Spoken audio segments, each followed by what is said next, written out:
Hello fellow duelists, this is Shadow of the Moon, and today I'm going to be showing you my long-awaited Gouki Deck Profile for January 2022.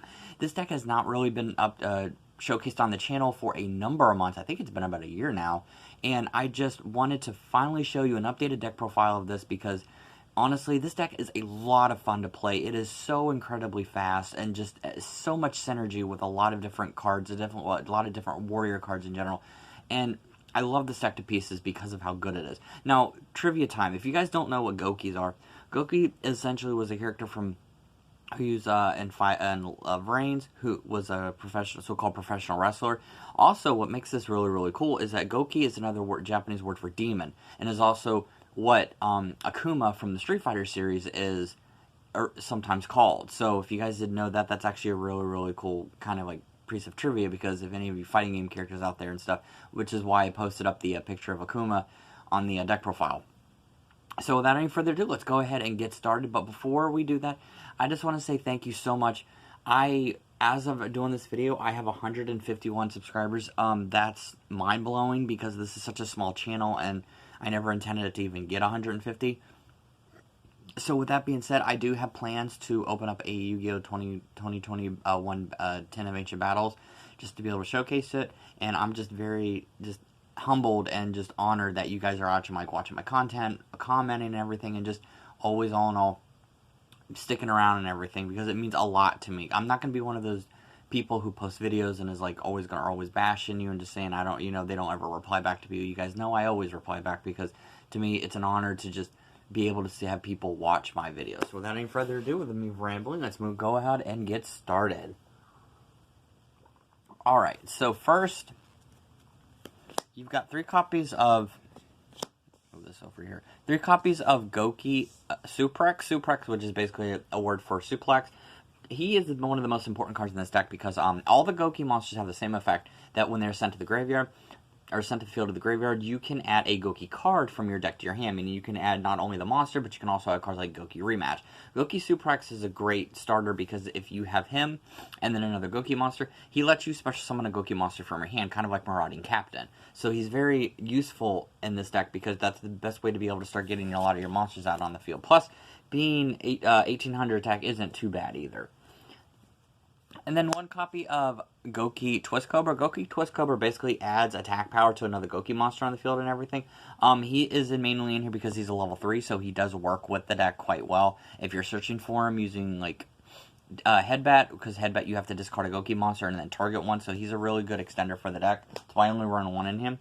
And then 3 copies of Headbat, one of the best cards in here as well.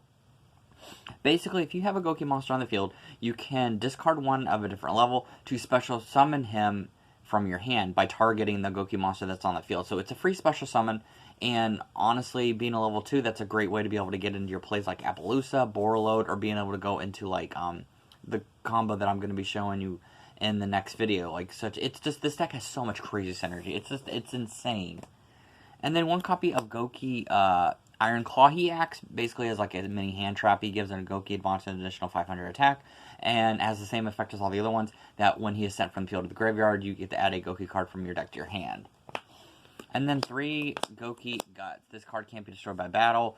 Also, he's really good because he's a level 1, so he works really well with the Phoenix Blade combo that's in this deck, to be able to special summon him from the deck, and he definitely good to be able to go into your plays. And then lastly, 1 copy for the Goukis, 1 copy of Gouki Octo Stretch. Octo Stretch mainly in here is because he is the level 1, but he does have a good effect as well. I just use him mainly because of him being the level 1, and also for discard fodder for the bat.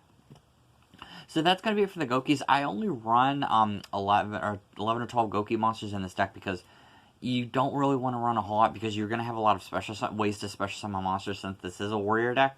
So first we're going to go into Fire Flint Lady. Fire Flint Lady is going to let you special summon it if you control a face-up warrior monster on your side of the field. So this is another really good way to get your monsters, and since it's a level 1, it can be searched with the Phoenix Blade if that was the route that you wanted to take.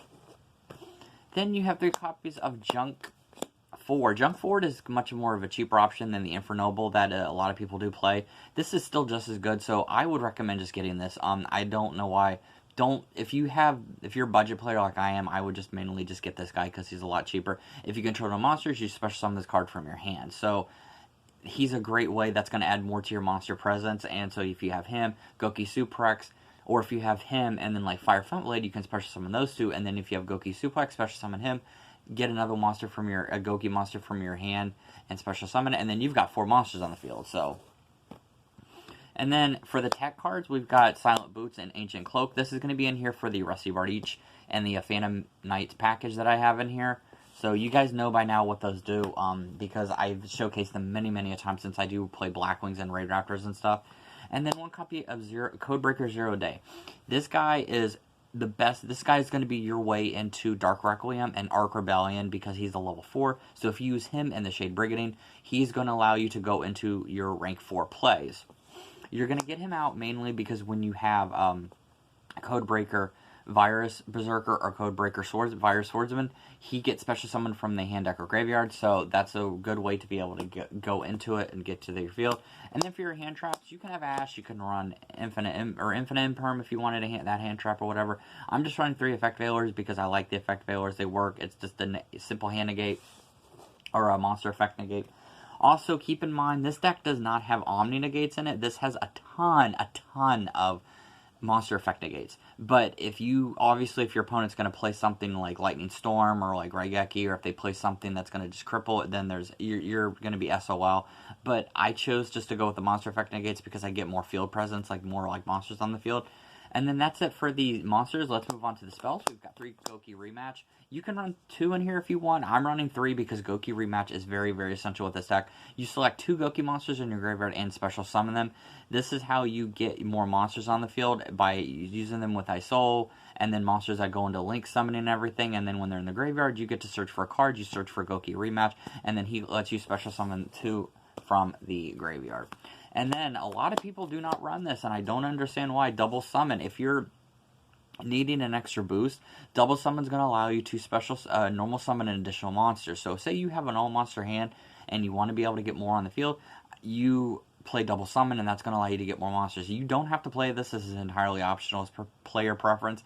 I just prefer to play this, but like I said, you don't have to play this if you don't want to. And then 2 copies of Living Fossil. This is going to resurrect your warrior-type monsters from your graveyard by adding them kind of like a premature burial. And then finally for the equip cell, you got Divine Sword, Phoenix Blade. This is in part with the combo with the Isoul. You dump this in the graveyard, you special summon either Octostretch, Gouki Guts, or any of the level 1s that you have, like Fire Fountain Lady and stuff. And then you banish a monster from your graveyard to equip this to, or add this to your hand. So then you can equip it to the monster if you wanted to. And then we have Reinforcement of the Army. This adds a level 4 warrior-type monster from your deck to your hand. Monster Reborn to be able to bring back monsters from your graveyard. And then Raigeki and Harpy's Feather Duster. If you have Lightning Storm or Forbidden Droplet or any of that stuff, that's up to you. You can add those instead of this. This is just more of a budget-friendly deck. This destroys monsters, destroys back row. And then lastly, you've got your Phantom Knights Rank Up Magic Force. Now, what's funny about this deck is that since it works so well with Phantom Knights, like PK Knights and everything, you can use this and still get your Arc Rebellion and your Dark Requiem and stuff, which you wouldn't expect to be able to do that. Alright, so that's it for the spells, and now we're just going to showcase the 2 traps. I've got your Fog Blade right here. Fog Blade's going to help you with the negate, and then this Shade Brigading is going to help you with your rank 4 Exceed play. And then that's it for the main deck. Let's move on to the extra deck. So first we've got Gouki the Great Ogre. You don't have to run any really Goukis in here. I'm choosing to run at least the main, the 5 that I want in here because it's still a Gouki deck. So I want to be able to showcase it. This is basically unaffected by card effects and everything, and this guy is a major beat stick. This guy is insane. He kind of reminds me of like Full Armor Master and like Ultimate Falcon, except he may not be as good. But still, since he's a Gouki monster, I consider him like the big boss monster in the deck. And then Gouki the Power Load Ogre.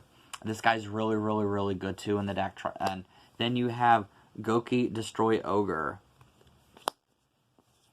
Then we've got Gouki the Master Ogre. I know there's a lot of, high level of them in here. And then lastly, just for the little one, we got Gouki Jet Ogre because he's only a Link 2. And then we've got Appaloosa Bow, the Goddess. It is so easy to bring her out. This is going to help you get, and I'm going to showcase in the combo video, the next video that I'm going to be doing. She can get you your 3 negates to be able to stop your opponent's hand traps and out Nibiru and everything. This is an easy way to be able to get her on the field. She is so easy to bring out. Then you have Borolo Dragon. This is another big beat stick with 3,000 attack and can take your opponent's monster and cannot be destroyed by card effects. And then you have Phantom Knights of Rusty Bardiche. This is going to help you go into dump Silent Boots or Ancient Cloak in your graveyard to be able to get like Shade Brigading and the rank up force and all that stuff that you need. And then you've got you've got your Codebreaker Virus Berserker and Codebreaker Swordsman. Okay, so Swordsman is the Link 2. This is what's going to be special summoned. So when he is special summoned to an area that is adjacent with the one that's a Link marker is pointing to, like say you put Appaloosa up here, he can special summon a Codebreaker 0 day from your hand, deck, or graveyard. So then when you've got your Codebreaker Virus Berserker, he's a Link 3, he can special summon not only the Swordsman, but also the Codebreaker. So that's very, very important to be able to go into that play, because that's going to help you set up for your Link monsters or your Exceed plays. And then you have Isoul, which is the best card, probably one of the best cards in the deck. This helps get the combo started. You can add a warrior type monster from your deck to your hand using its effect, and then its second effect is you send a equip spell card to your hand to the graveyard, or from your deck to the graveyard, to special summon monster from your deck. So you would obviously get Goku Guts or Fireflint or the Octostretch. Alright, and then ironically, what's hilarious is we've got your Raider's Knight and then Arc Rebellion. Obviously, this is going to negate your opponent's board, and everything on the field, or every monster effect on the field is going to be a monster effect negate, and then he's going to swing into it for like 10k. And then lastly, we've got your Dark Rebellion and your Dark Requiem Exceed Dragon. This is going to be going into your play to be able to negate your opponent's monster effect. So you can get, in this deck, I've seen it, you can get 6+ monster effect negates in this deck, which is insane. So, alright, so that's going to be it for this profile. I hope you enjoyed it. Gokis are just a lot of fun to be able to play. They do so much, you would never expect them to be, and at one point in time, they were one of the top tier decks. And I just love being able to play them because I'm a big fan of professional wrestling. I love wrestling. I watch it like all the time. Me and my wife both do. So to be able to combine this with like demons, like Japanese demons and everything, is just like really, really cool in my opinion. And this deck is just a lot of fun. If you haven't yet, you can pick it up. For the most part, the actual package is cheap. If you want to add to it and everything, it is going to be a little bit expensive. But all in all, this is a very budget-friendly deck because everything in here pretty much is like, you can either get them in commons or you can just get them as the holos, and even the holos aren't even that expensive. Alright, so that's going to be it for this deck profile. I hope you guys enjoyed it. Thank you so much for helping me hit 150 subscribers.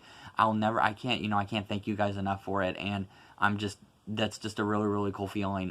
Maybe I can get to 200, but I'm very happy with how I am right now with where I'm at, because it's just a very small, fun, casual channel that just shows you budget deck profiles and everything, and that's pretty much all I love being able to do, because I love just being able to show off deck profiles that are more budget, more geared towards people who may either casually play or who may not be able to afford like those really expensive cards and stuff. So, alright, thank you so much for watching, and with that, see you guys next time.